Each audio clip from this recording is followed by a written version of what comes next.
இருக்கக்கூடிய அந்த காதலை வந்து பார்த்தீங்கன்னா ரொம்ப இனிமையானதாக மாற்றும்.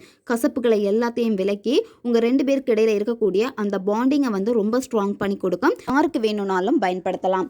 உங்ககிட்ட நல்லா பேசிகிட்டு இருந்த நபர் வந்து சடனாக பேச மாட்டேங்கிறாங்க, உங்களை பிளாக் பண்ணிட்டாங்க, ரொம்ப கோவமாக திட்டாங்க, உங்களுடைய அன்பை புரிஞ்சிக்காமல் இருக்காங்க அப்படின்னா நீங்கள் தாராளமாக இதை நீங்கள் செய்யலாம். நீங்கள் எந்த டேயில் ஸ்டார்ட் பண்ணணும் அப்படின்னா ஞாயிற்றுக்கிழமை அன்னைக்கு நீங்கள் இதை செய்யலாம், அல்லது நீங்கள் வியாழக்கிழமை அன்னைக்கு இதை நீங்கள் செய்யலாம். 21 நாட்கள் வந்து தொடர்ந்து இதை நீங்கள் செய்யலாம்.